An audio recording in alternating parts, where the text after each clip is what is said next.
The rain hit the metal roof of Lee Daeho's farmhouse like bullets. He sat at his kitchen table, watching the storm through the window while drinking his evening tea. The weather on Kepler 442b was always wild during the season changes, but tonight felt different. The lightning came in strange colors, purple and green instead of the usual white. Daeho was a simple man who liked simple things. He grew crops in his fields and sold them to the New Soul colony. His farm was small but peaceful, far from the busy city life. At 45 years old, he had seen enough excitement during his time as a military engineer. Now he just wanted quiet days and good harvests. The thunder was getting louder when something else joined the noise. A high-pitched whining sound cut through the storm, getting closer and closer. Daeho stood up and pressed his face to the window. Through the rain, he saw a bright light falling from the sky like a shooting star. But this star was coming down in his wheat field. The crash shook his entire house. Dishes fell from shelves and his teacup hit the floor. Daeho grabbed his old military jacket and a flashlight, then ran outside into the storm. The rain soaked through his clothes immediately, but he kept running toward the crash site. What he found made him stop and stare. In the middle of his destroyed wheat field sat something that looked like a motorcycle, but wrong in every way. It hovered 3 feet off the ground even though it was clearly broken. Strange blue lights flickered along its sides and it hummed with a sound that made his teeth ache. Steam rose from its metal surface as the rain hit it. Next to the floating bike, a figure lay on the muddy ground. Daeho approached carefully. His military training told him to be cautious, but his farmer's heart told him someone needed help. The person was small and wearing a tight black suit that seemed to absorb light. When he got closer, he could see it was a woman with very pale skin and long dark hair. He knelt down and checked if she was breathing. She was alive but unconscious. That's when he noticed her face in the flashlight beam. Her skin was almost white, like she had never seen sunlight. Her lips were dark purple, and when her mouth opened slightly, he saw her teeth. They were sharp, very sharp, especially the ones that looked like fangs. Daeho had seen many strange things during his military service, including first contact with alien species. But he had never seen anything quite like this. The woman looked almost human, but those teeth and that pale skin suggested something else entirely. Lightning flashed overhead, and her eyes snapped open. They glowed red like hot coals in the darkness. She sat up quickly and hissed at him, showing, "Those dangerous teeth. Stay back," she said in broken galactic standard, the common language used for trade between worlds. Her voice had an accent he didn't recognize. "Do not touch me, human." Daeho raised his hand slowly to show he meant no harm. "You're hurt," he said calmly. "I want to help you." The woman looked around wildly, then saw her damaged vehicle. She tried to stand but fell back down with a cry of pain. Dark blood ran down her leg from a deep cut. "My bike," she whispered. I must continue. "In this storm, you'll die out here," Daeho said. He stood up slowly. "My house is warm and dry. Let me help you." She stared at him with those glowing red eyes. "Why would you help me? You do not know what I am." "I know you're hurt and lost in a storm," Daeho replied. "That's enough." The woman seemed confused by his answer. She looked at him for a long moment, then at her broken vehicle, then back at him. Finally, she nodded once. Daeho helped her to her feet. She was lighter than he expected and colder than any living person should be. As they walked to his house, she kept looking back at her bike with worry. "It will be safe," he told her. "No one comes out here during storms." Inside his warm kitchen, Daeho sat her down at his table and brought out his first aid kit. The woman watched his every move like a wild animal ready to run or fight. "What's your name?" he asked while cleaning her wound. She hesitated. "Nari. Kim Nari. I'm Lee Daeho. This is my farm." Nari winced as he bandaged her leg. "You are not afraid of me. Should I be?" She showed him her sharp teeth again. "Most beings are." Daeho finished with the bandage and sat back. "I've seen scarier things than teeth. You want some hot tea?" Nari stared at him like he had said something impossible. You offer me tea? It's a cold night and you've been hurt. Tea helps with both problems. While the tea heated, Daeho looked out at the storm. The rain was starting to slow down, but the strange lighting continued. That's quite a machine you have out there. I've never seen anything like it. It is damaged, Nari said quietly. I cannot continue my journey without it. What kind of journey? Nari's glowing eyes filled with something that looked like pain. I am searching for someone very important to me. Someone who was taken. Daeho brought her the tea and sat down across from her. Taken by who? Bad people. Very bad people. Her hands shook as she held the warm cup. I have been following them for many months. My sister. They took my sister. The word sister hit Daeho hard. He had lost his own sister years ago in an accident. He knew that kind of pain. I might be able to help with your bike, he said. I used to fix machines in the military. Nari looked up sharply. You would do this? Why? Because someone took your sister and that's wrong, Daeho said simply. And because fixing things is what I do. Outside, the storm was finally ending.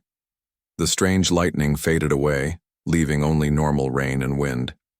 Nari finished her tea and looked toward the door. The morning will be better for working, Daeho said. You can sleep in my guest room tonight. Your bike will still be there tomorrow. Nari studied his face for a long time. Whatever she saw there seemed to convince her. She nodded slowly. Thank you, Lee Daeho, she said. You are different from what I expected. As Daeho showed her to the guest room, he wondered what exactly he had gotten himself into. But when he thought about her sister being taken by bad people, he knew he had made the right choice. Tomorrow he would see what he could do about fixing an alien space bike. The morning sun revealed the damage in Daeho's wheat field. A long scar cut through his crops where Nari's vehicle had crashed, but he didn't seem upset about it. He stood next to the strange floating bike, drinking coffee and studying its design. Nari emerged from the farmhouse looking better than she had the night before. Her pale skin seemed to glow slightly in the sunlight, and her red eyes were brighter. She walked over to where Daeho was examining her vehicle. You are up early, she said. Farmers always get up early, Daeho replied. I brought you some breakfast. Nari looked at the plate of food he offered but shook her head. I do not eat the same food as humans. What do you eat? She hesitated, then decided to be honest. Energy. Life energy from living things. Daeho nodded as if this was perfectly normal. Like how my solar panels eat sunlight? Something like that, Nari said, surprised by how calm he was. They were interrupted by the sound of an approaching vehicle. A small truck drove up the dirt road to Daeho's farm. A woman got out and waved. That's Park Jiwoo, Daeho explained. My neighbor. She studies alien life forms as a hobby. Jiwoo walked over to them, then stopped suddenly when she saw Nari. Her eyes went wide as she took in the pale skin, glowing red eyes and sharp teeth. Daeho, Jiwoo said slowly. Who is your friend? This is Nari. Her vehicle crashed here last night during the storm.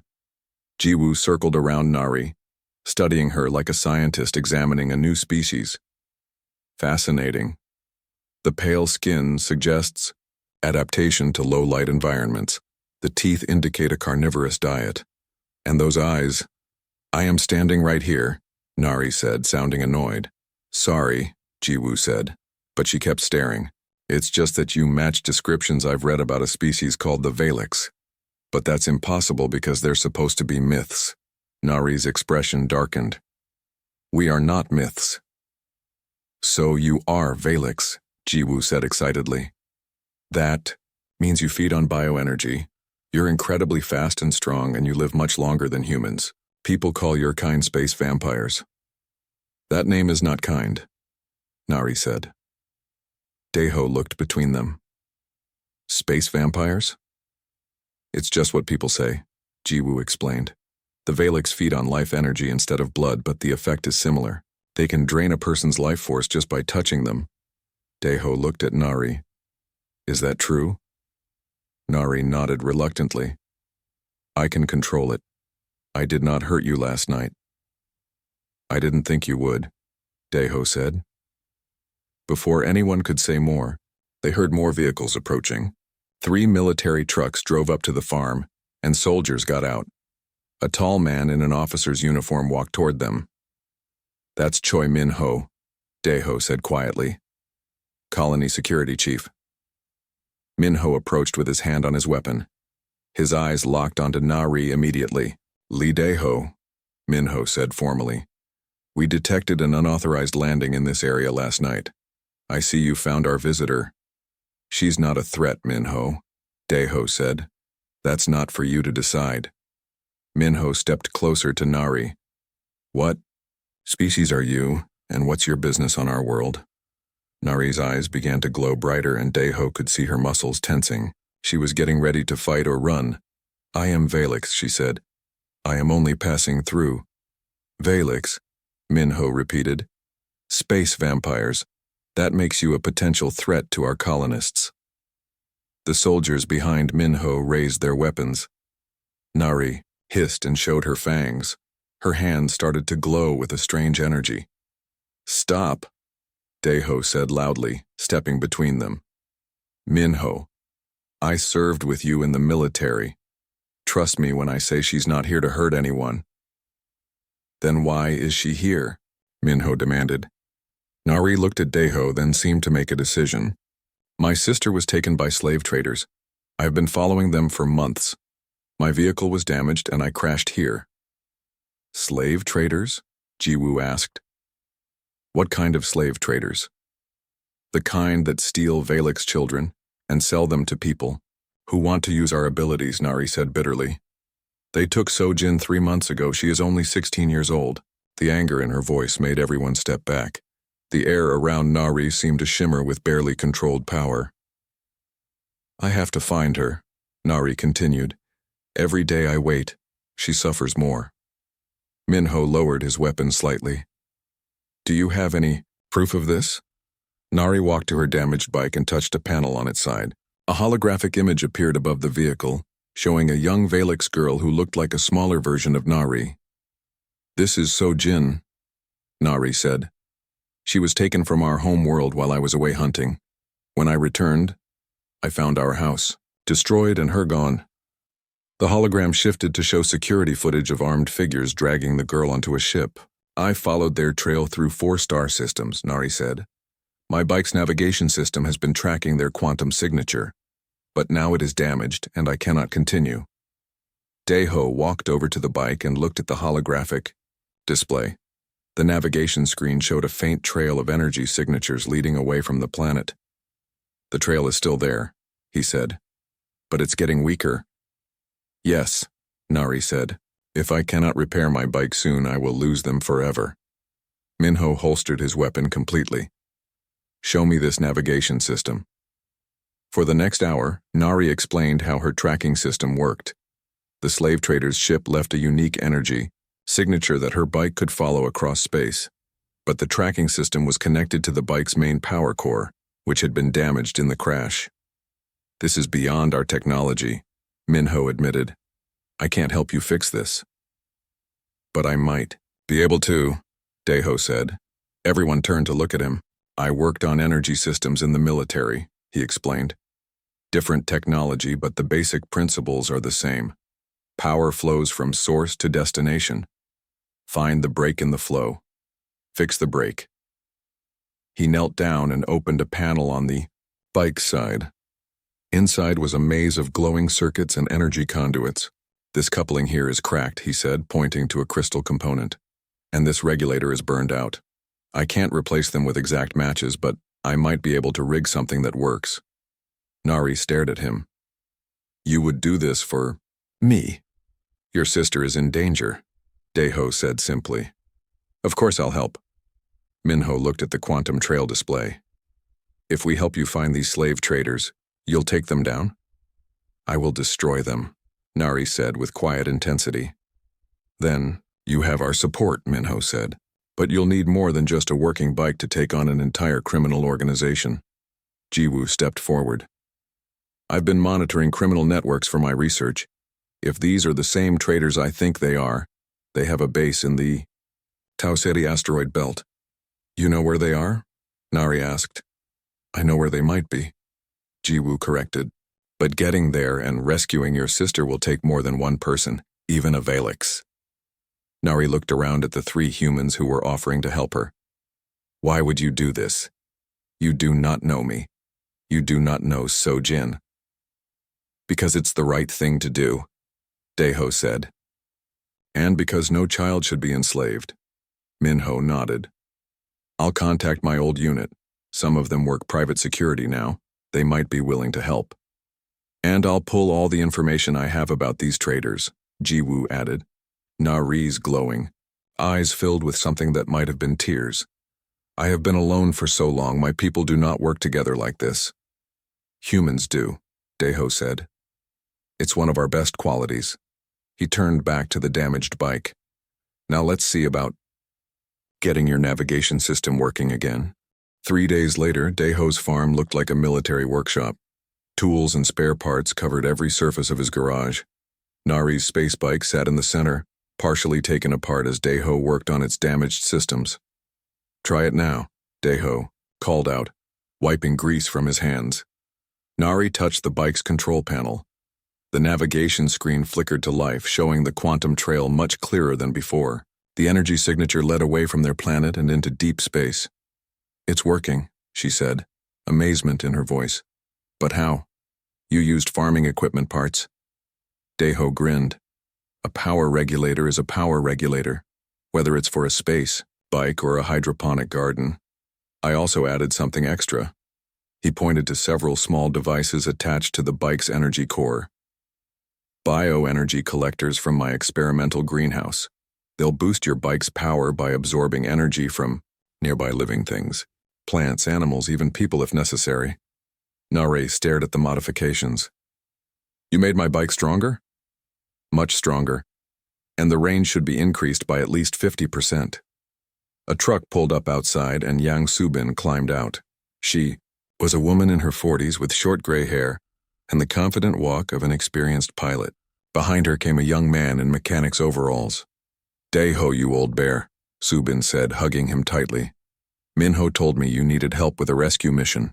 Subin, meet Nari, Daeho said. Nari, this is Yang Subin. We served together, in the military. She's the best pilot I know. Subin looked at Nari's pale skin and glowing eyes without flinching. Space vampire, right? Don't worry. I've seen weirder things. The young man stepped forward shyly. I'm Kang Woo-jin. I work at the colony's communication center. I've been tracking the criminal networks Jiwoo mentioned.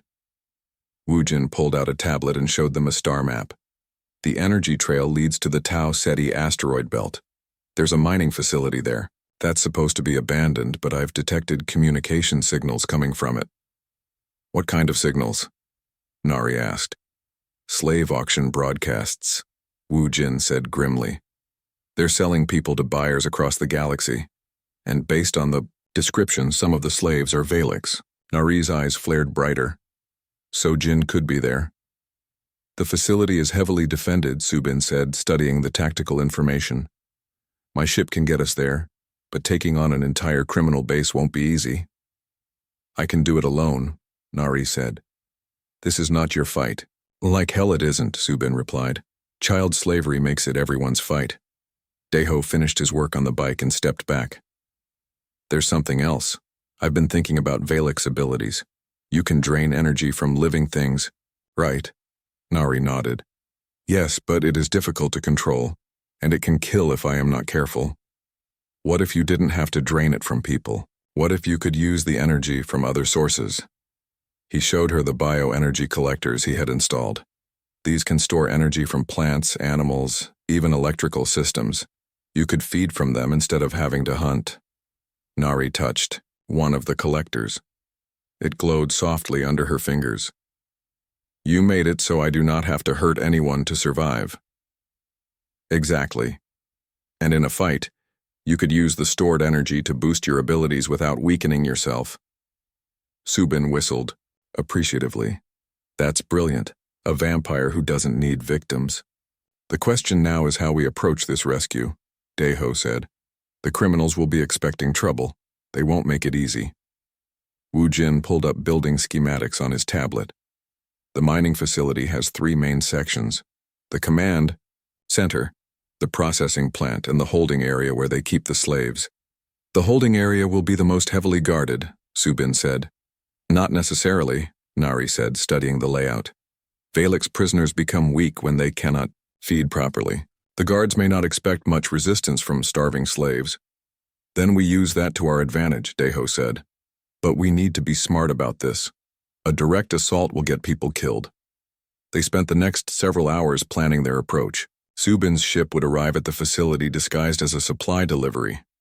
Daeho and Wu Jin would go aboard as crew members, while Nari would use her enhanced bike to infiltrate the facility's maintenance tunnels. What about the other slaves? Wu Jin asked. We can't just leave them there. We won't, Nari said firmly. All of them will be freed. Even the human slaves? Subin asked. Your people don't usually care about other species. Nari looked at Daeho. These humans cared about my sister when they had no reason to. I will care about their people in return. As the sun set, they loaded their equipment into Subin's cargo ship. The vessel was old but well-maintained, with hidden weapon compartments and a modified engine that could outrun most military ships. How long to reach the asteroid belt? Daeho asked. 18 hours at maximum speed, Subin replied. We should arrive just as they're starting their next auction. Nari secured her space bike in the cargo hold. The bioenergy collectors hummed softly, already gathering power from the ship's life support systems. I have never worked with others. It's like this, she said to Daeho. Valix are taught to hunt alone. Sometimes hunting alone isn't enough, Daeho replied. Sometimes you need a pack. A pack? A family. People who care about the same things you care about. Nari considered this. Is that what we are now? A pack? If you want to be. As the ship launched into space, Nari stood at the viewing port watching Kepler 442b grow smaller behind them. For the first time in months, she felt hope. So Jin was still out there, still alive according to Wu Jin's intelligence.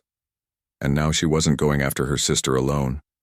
Subin, she called to the pilot. Can this ship's weapons disable other vessels without destroying them? Sure. Why? Because I want to question the slave traders before I kill them. I want to know where they took the other Valix children. Other children? Daeho asked. Nari's expression darkened. So Jin was not the first. These criminals have been hunting my people for years, taking children who cannot defend themselves. Then, we'll make sure they never take another one, Subin said grimly. Wu Jin looked up from his computer. I'm detecting more communication signals from the facility. They're preparing for a major auction tomorrow. Dozens of buyers are already on their way. Perfect, Nari said. We will arrive when they are all gathered together. You want to take on an entire facility full of criminals and slave buyers? Daeho asked. Nari smiled, showing her sharp teeth. With my new pack helping me? Yes. The ship jumped to faster than light speed, carrying them toward the asteroid belt and whatever dangers waited there. In the cargo hold, Nari's enhanced space bike hummed with stored energy, ready for the fight to come. So Jin, Nari whispered, touching the bike's navigation screen where her sister's image still glowed faintly. I am coming for you, and this time I am not alone. The mining facility hung in the asteroid belt like a metal spiderweb. Dozens of ships were docked at its ports, their owners inside bidding on human lives. Subin's cargo ship approached slowly, broadcasting the identification codes Wu Jin had obtained from his criminal network contacts. Supply delivery for Dock 7, Subin said into the radio. Confirmed, came the reply. Follow the guidance beacons. In the cargo hold, Nari prepared her space bike while Daeho and Wu Jin put on maintenance worker uniforms. The plan was simple. Subin would deliver fake supplies while Nari infiltrated through the ventilation system to locate the slave-holding area. Remember, Daeho said, checking his equipment one more time. We're not here to fight a war. We're here to rescue people and get out. What if they try to stop us? Nari asked. Then we stopped them first, Subin said, patting the weapon concealed under her jacket. Nari's enhanced bike hummed with stored bioenergy. The collectors Daiho had installed were full of power drawn from the ship's systems and the crew themselves. She could feel the energy waiting to be used. The ventilation shaft I showed you leads directly to the holding area, Woojin said, pointing to the facility's blueprint. But be careful. Some of these tunnels might be too small for the bike. I will manage, Nari said. Subin docked the ship and lowered the cargo ramp. Facility workers came aboard to inspect their delivery while Subin distracted them with paperwork. Daiho and Woojin slipped away toward the maintenance areas carrying their toolboxes. Nari waited until the facility workers were busy, then rode her bike out through a service hatch. The space around the asteroid facility was dark and cold, lit only by the distant stars. Her bike's silent propulsion system moved her toward an intake vent on the facility's lower level. Inside the facility, Daiho and Woojin found the main power distribution center. Daiho studied the energy flow patterns while Woojin monitored security communications. The slave auction is happening in the main hall, Woojin whispered. They're selling a group of human colonists right now. What about Valek's prisoners? Daiho asked. They're being saved for last. The buyers pay more for them. Daiho opened an electrical panel and began installing small devices. These electromagnetic pulse generators will disable their security systems when we need them, but only for about 10 minutes. Meanwhile, Nari had reached the ventilation system. Her bike barely fit through the larger tunnels, but she managed to navigate toward the holding area. Through the metal grates, she could hear voices and the sound of machinery. She found a service shaft that led directly above the slave-holding area and carefully descended. Below her, she could see dozens of cages containing prisoners of many different species. Her enhanced vision searched each cage until she found what she was looking for. Sojin sat in a corner cage, barely conscious. The young Valek's girl was thin and pale, clearly weakened by months of captivity. Nari's heart clenched with rage and relief. Sojin, she whispered, but her sister didn't hear her. Nari counted the guards, 6 armed humans patrolling the area. She could take them all easily, but not without alerting the entire facility. She needed to wait for Daiho's signal. In the main auction hall, wealthy criminals bid on the lives of innocent people. Han Seok-jin, the facility's leader, watched the proceedings with satisfaction. He was a large man with expensive clothes and dead eyes. Next, we have something special, Seok-jin announced to the crowd. Young Valeks, perfect for energy harvesting operations, the crowd murmured with excitement. Valek's slaves were rare and valuable. Subin, still playing her role as a cargo pilot, watched from the back of the hall. She touched the communication device hidden in her ear. Nari, they're about to bring your sister to the auction. Whatever you're going to do it now. Nari's eyes blazed with fury. No one was going to sell her sister like livestock. Daiho, she said into her own communicator, activate the pulse generators. Activating now, Daiho replied. The facility's lights flickered as the electromagnetic pulses hit the security systems. Cameras went dark, automatic locks disengaged, and alarm systems failed. Nari dropped through the ceiling into the holding area like a falling star. Her bike followed her down, its bioenergy collectors glowing with stored power. The guards spun around in surprise, reaching for their weapons. They never had a chance. Nari moved faster than human eyes could follow. She disarmed the first guard, before he could draw his weapon, then spun and kicked the second one across the room. The third guard managed to fire his gun, but Nari wasn't where the bullet went. She appeared behind him and touched his neck. The bioenergy drain knocked him unconscious instantly. The remaining guards tried to coordinate their attack, but fighting a Valeks in close quarters was like fighting a shadow made of lightning. Within minutes, all 6 guards were down. Nari ran to Sojin's cage and tore the lock off with her bare hands. Sojin, she said softly, kneeling beside her sister. I'm here. I came for you. Sojin's red eyes opened slowly. Nari, is it really you? Yes, little sister. I'm going to get you out of here. But Sojin was too weak to stand. Months of energy drainage had left her barely alive. The other prisoners, Sojin whispered, help them too. Nari looked around at the dozens of cages, humans, aliens, even children, all waiting to be sold. She began tearing open cage doors as fast as she could. Can you walk? She asked a human woman. I think so, the woman replied. But where can we go? They'll just catch us again. Not if I have anything to say about it, came Daeho's voice from the entrance. He and Woojin appeared with maintenance equipment that was actually disguised rescue gear. Woojin began hacking the facility's computer systems while Daeho helped the freed prisoners. The auction hall is in chaos, Woojin reported. Security is trying to figure out what happened to their systems. How many prisoners are there? Daeho asked. 43. Nari replied, cradling Sojin in her arms. Too many for Subin's ship. Then we'll have to take more ships, Daeho said simply. In the auction hall, Seok-jin was shouting orders to his remaining guards. Find out what's happening in the holding area, and get those security systems back online. Subin casually walked toward the exit but found her path blocked by armed criminals. Nobody leaves until we figure out what's going on, one of them said. Subin smiled. That's not going to work for me. The fight in the auction hall was brief, but spectacular.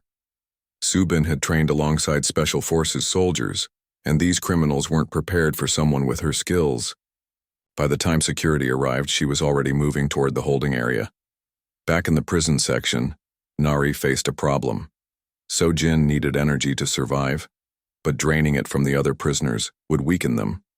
Then she remembered Daeho's bioenergy collectors. She connected one of the collectors to her sister, letting the stored plant and electrical energy flow into the young Valix. Sojin's color improved immediately. How is this possible? Sojin asked.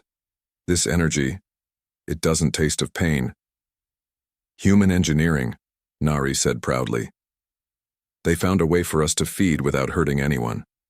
Alarms began blaring throughout the facility as Seok-jin's forces realized what was happening. Armed guards rushed toward the holding area. Time to go, Daeho said. Woojin, can you override the docking bay doors? Already on it, Woojin replied, fingers flying over his control tablet. Nari helped Sojin onto her space bike while Daeho organized the other prisoners. Some were too weak to move quickly, but the stronger ones helped carry the weaker ones. This way, Nari said, leading them through maintenance corridors toward the docking bays.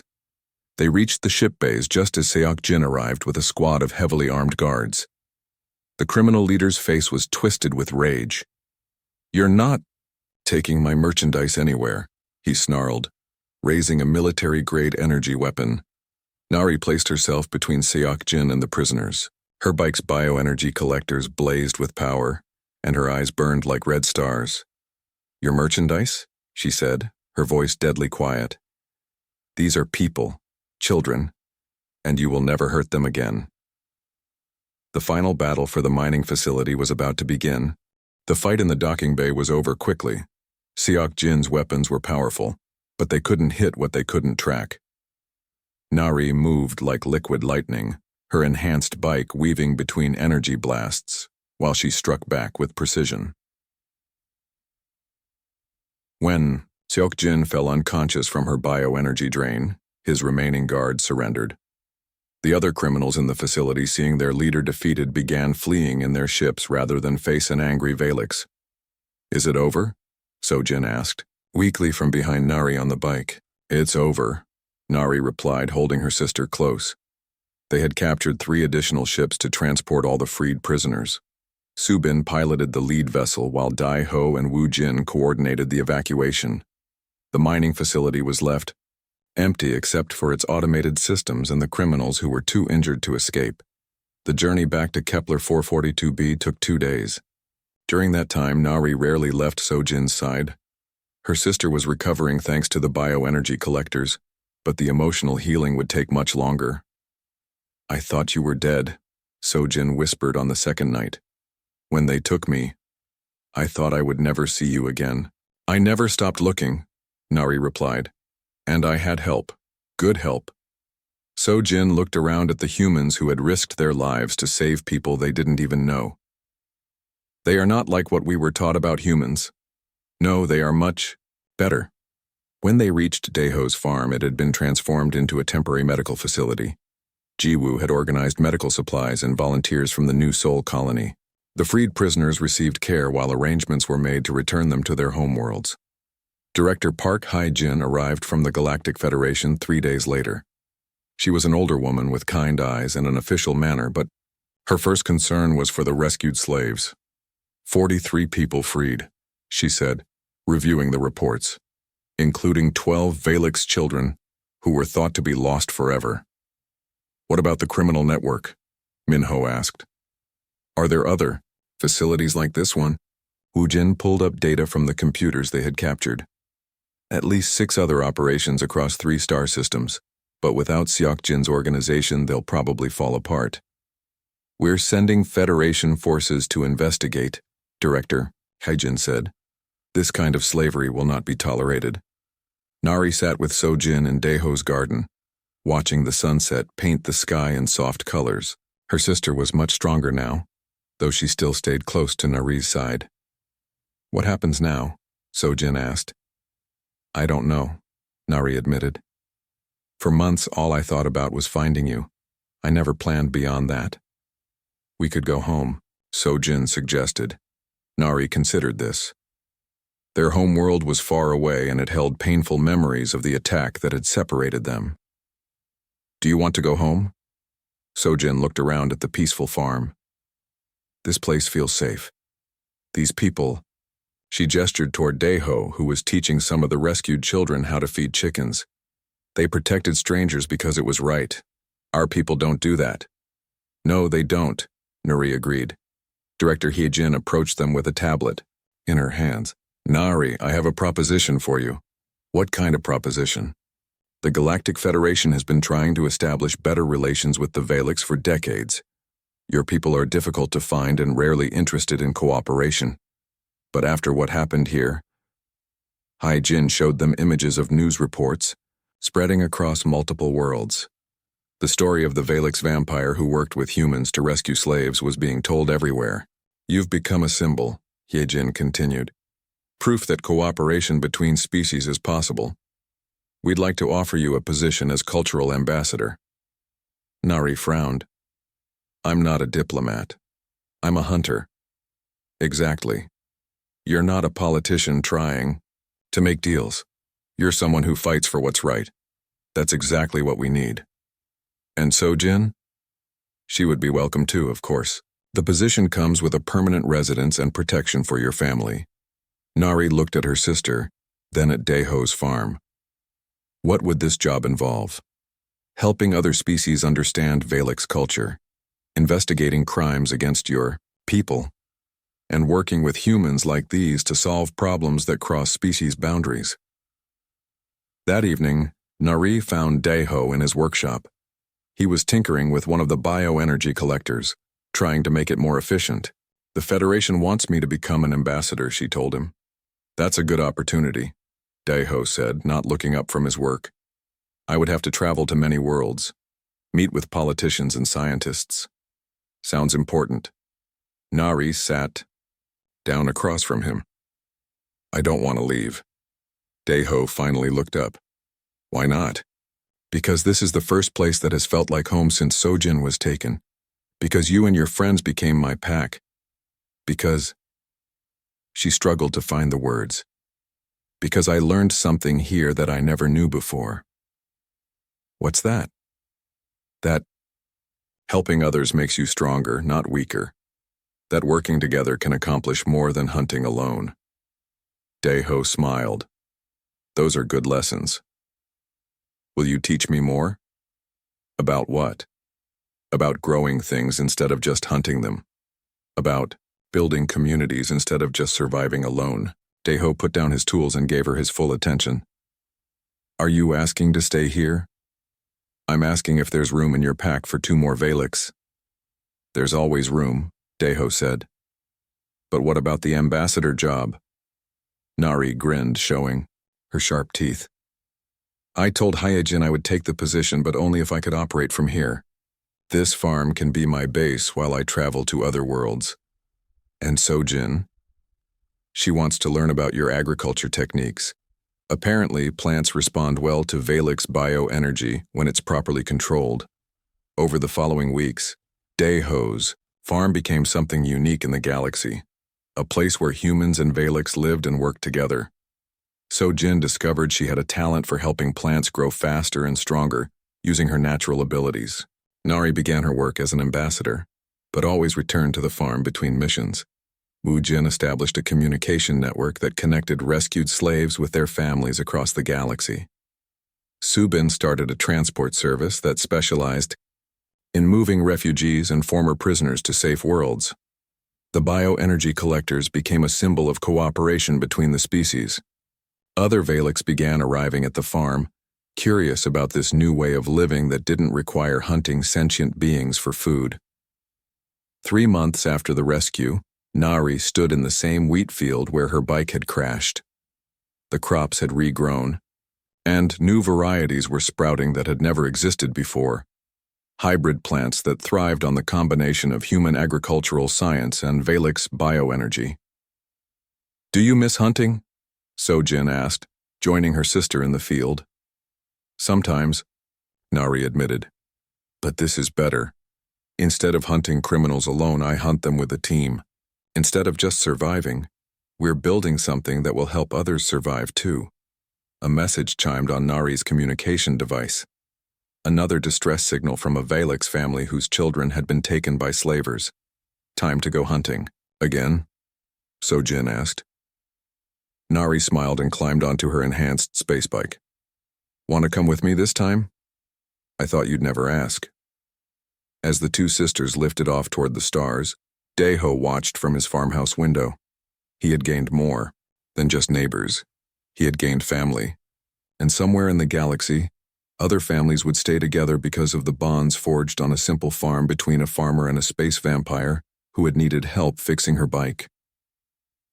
The bioenergy collectors hummed softly in the garden, storing power from the afternoon sun. Tomorrow there would be more work to do, more people to help, more bridges to build between species that had never trusted each other before. But tonight, there was peace on the farm, and that was enough.